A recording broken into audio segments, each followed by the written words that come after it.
Halo, saya Maria Widi Aryani. Jumpa lagi bersama saya. Kali ini saya akan membacakan cerpen saya berjudul Teka-teki Kali Kopi. Cerita tentang penembakan di Papua. Jadi cerpen saya ini masuk di buku antologi Gelar Jagat, di mana di dalam buku antologi ini berisi karya-karya cerpenis seluruh Indonesia. Bagaimana cerpen saya bisa masuk di dalam buku Gelar Jagat ini? Nah, salah satu syaratnya adalah cerpen tersebut harus sudah dimuat di salah satu media massa atau dimuat di dalam salah satu buku antologi cerpen. Nah, kebetulan cerpen saya ini masuk di buku antologi cerpen Mereka Adalah Kita. Maka bagaimana ceritanya Teka-teki Kali Kopi? Mungkin Anda penasaran? Simak baik-baik. Teka-teki Kali Kopi, cerpen karya Maria Widi Aryani. Ibu Guru, 3 hari lagi 17 Agustus toh. Kita bikin acara Yospan ya Ibu Guru? Ya boleh, tapi kita harus upacara dulu ya. Tabur bunga juga kah Bu Guru? Ya, selesai upacara, tabur bunga dulu di dermaga sebelah barat sana. Mengenang kita punya pahlawan yang gugur di Laut Arafura. Seperti tahun lalu lah. Hayo, masih ingat nggak siapa dia pun nama? Yosudarso Bu Guru, dia mati ditembak Belanda toh, di atas kapal macan tutul. Teriak Pengki Matamoa di sudut kelas. Ia sibuk membuat pesawat-pesawatan. Sudah jadi 3 pesawat dari kertas lipat berwarna biru, merah, dan putih.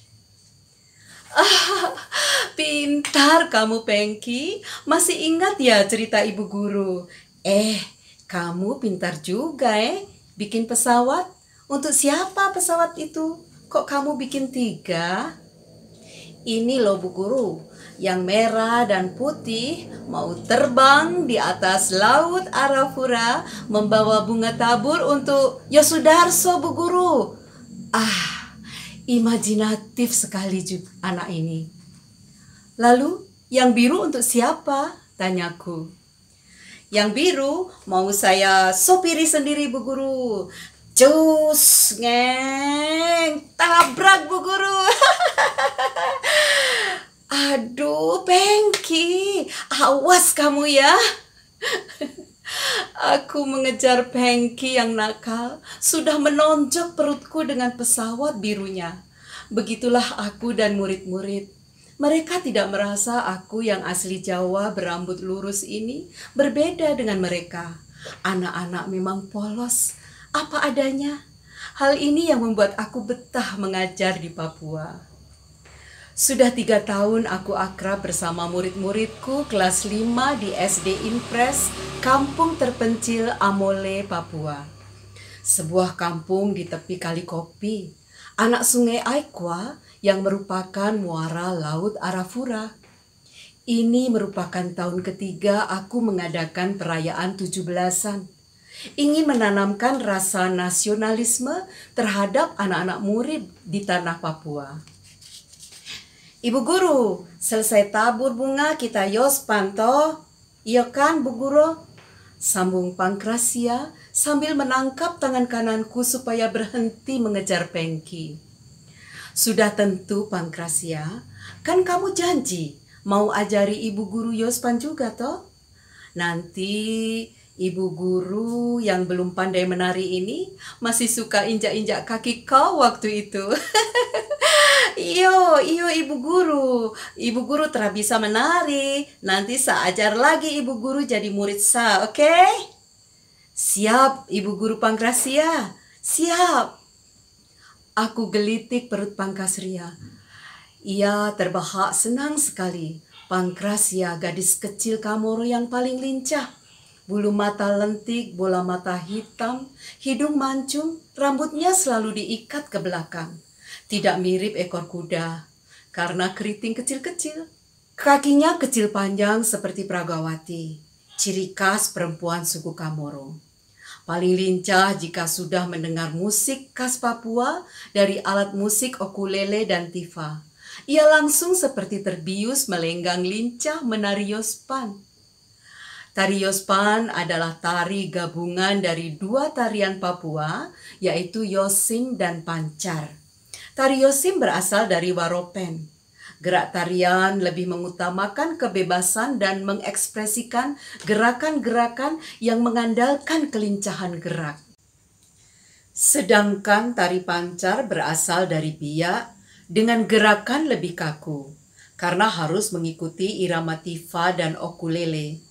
Konon, gerakan tarian ini terinspirasi saat pesawat-pesawat bermesin jet mulai mendaratkan rodanya di biak sekitar 1960-an.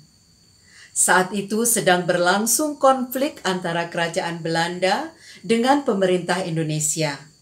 Banyak pesawat-pesawat tempur buatan Rusia yang dipacu oleh pilot-pilot Indonesia terbang di atas langit biak, tepatnya di atas bandara Frans Kasipo, sambil melakukan gerakan-gerakan aerobatik. Sebuah proses kreatif yang sangat unik. Sebuah tarian terinspirasi dari bunyi pesawat. Matahari sudah tenggelam. Pemandangan sunset yang mulai redup di langit sebelah barat masih menyisakan keindahannya. Sinar matahari memancarkan warna lembayung senja. Jika sudah begini, mataku mulai rabun. Samar-samar aku melihat dua orang berjalan menuju rumahku, seperti tergesa-gesa harus segera bertemu denganku. Sebagai penderita mata minus, harus lekas mengenakan kacamata agar tidak menabrak orang atau apapun yang berada di depanku. Dan terlihat makin jelas siapa yang datang. "Selamat sore, Ibu Nana," sapa Pak Dorus, teman guru dengan suara bergetar. "Selamat sore, Pak Dorus dan Pak Adrianus. Mari masuk. Kok tumben datang ke sini? Ada apa?" Ibu guru siapkan baju dalam tas ransel. Ini gawat. Kita ini menjemput ibu guru supaya ikut bersama kami. Aduh, ada apa ini? Tolong kasih saya penjelasan. Gawat soal apa? Ibu Nana tidak usah banyak bertanya. Waktunya sempit sekali. Ikuti saja saya punya perintah. Saya beri waktu 5 menit untuk bersiap. Aku jadi ketakutan sekali dan menuruti perintah Pak Dorus. "Baik, saya sudah siap. Terus bapak-bapak mau bawa saya kemana?" Tanyaku tidak suka dengan caranya memperlakukan aku.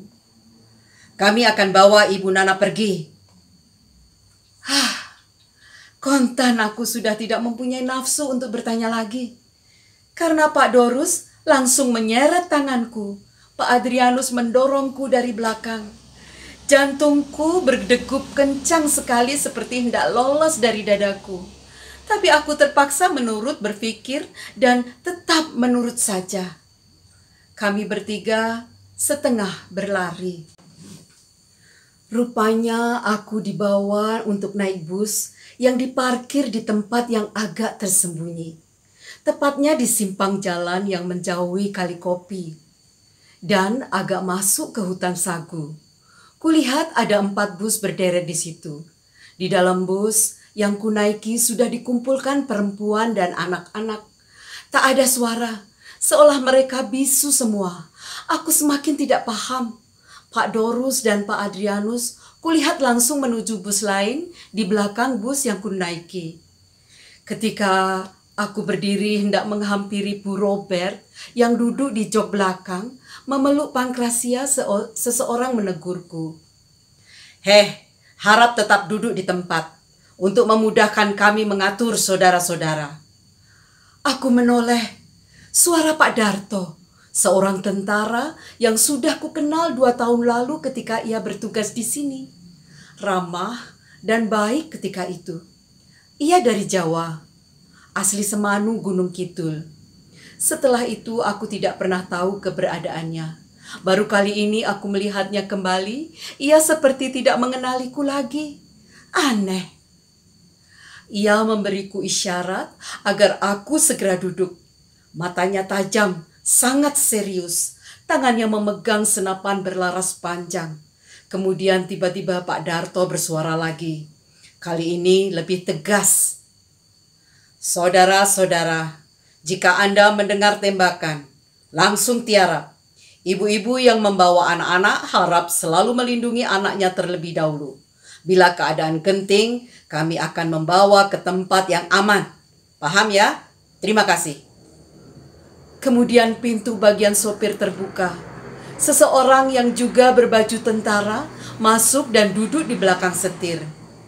Barangkali jika keadaan genting, ia bertugas menjadi sopir. Jadi posisi dia siap sedia. Pak Dorus mengulangi perintahnya lagi. Mirip robot yang sudah di-set up. Karena perintahnya sama persis dengan yang tadi. Saudara-saudara, jika Anda mendengar tembakan, langsung tiarap. Ibu-ibu membawa anak-anak harap selalu melindungi anaknya terlebih dahulu. Bila keadaan genting, kami akan membawa ke tempat yang aman. Paham ya? Terima kasih. Aku semakin bingung. Aku mulai menebak-nebak apa yang sedang terjadi. Barangkali sedang ada perang suku kah? Atau di sepanjang pesisir Laut Arafura, belum pernah aku mendengar tentang perang suku. Suku Kamoro dan suku Asmat di tempat yang aku mengajar dan aku tinggal, mereka adalah seniman, penari dan penyanyi alamiah. Bahkan lelaki Kamoro dan Asmat rata-rata adalah seorang pemahat patung yang andal. Kalau tarian perang suku Kamoro memang ada, tidak perang sungguhan. Tapi mengapa tadi perintah Pak Darto jika mendengar suara tembakan, kita disuruh tiarap? Atau ada penembakan lagi di Kali Kopi, seperti berita-berita 2 tahun lalu? Ketika ada berita itu, aku merasa aman-aman saja di sekitar sekolah dan tempat tinggalku. Aktivitas tetap berjalan normal. Kadang pemberitaan di koran atau di televisi lebih heboh dari kenyataan. Tiba-tiba kami semua di dalam bus mendengar suara tembakan berkali-kali. Suaranya agak jauh, seperti tidak mengarah ke bus yang aku naiki. Tiarap! Tiarap! Teriak Pak Darto dan sopir serentak. Kami pun tiarap semua. Anak-anak ada yang menjerit ketakutan, ada yang menangis. Aku hanya bisa tiarap dan ingat berdoa. Suara mesin bus dibunyikan. Berarti jika sewaktu-waktu genting siap membawa kami pergi dari tempat ini. Tiba-tiba ada tangan kecil meraih tanganku. Entah bagaimana cara dia merayap sampai kepadaku. Langsung kutarik tubuh Pankrasia dalam dekapanku. Ibu guru, saya takut. Ia berbisik. Shh. Sambil ku elus kepalanya. Harapanku membawa rasa damai baginya. Kembali suara tembakan terdengar. Kali ini lebih dekat. Bus pun terasa bergerak dan membawa kami pergi. Aku tidak pernah tahu tujuan bus yang membawa kami karena menembus malam. Kemudian kita disuruh untuk duduk kembali dengan memakai sabuk pengaman. Pankrasia masih dalam dekapanku. Aku menoleh ke belakang, memberi isyarat pada Bu Robert bahwa anaknya ada di sebelahku. Kulihat ia paham dan mengangguk. Bus melaju lebih kencang. Sekitar setengah jam berada di dalam bus yang berlari kencang. Berhenti juga akhirnya. Aku masih belum paham berhenti di mana. Karena kami tidak diperbolehkan turun. Namun Pak Darto akan mengawal yang hendak turun buang air. Saudara-saudara, harap tenang, bersabar, dan berdoa. Jika keadaan sudah aman, kami akan mengantar saudara-saudara ke rumah masing-masing. Sementara kita di sini dahulu di tempat yang aman. Pak Darto mulai menjelaskan dengan ramah. Ia seperti menggelinding. Ia sempat melempar senyum kepadaku. Ubun-ubunku yang tadi seperti menggelinding, kini sudah menempel kembali di kepala. Ibu guru, 3 hari lagi kita jadi menari Yospan kan? Pangkrasia berbisik mendekat di telingaku. Iya, pasti Pangkrasia. Kamu akan jadi ibu guru dan saya jadi muridmu. Senyum Pangkrasia mengembang. Sejenak hatiku merasa agak tentram. Berharap kejadian tembak-menembak segera berakhir. Namun tiba-tiba, tiarap, tetap tiarap. Perintah Pak Darto dengan suara lantang. Demikian cerpen saya berjudul Teka-teki Kali Kopi. Nah, terima kasih Anda telah menyaksikan. God bless you.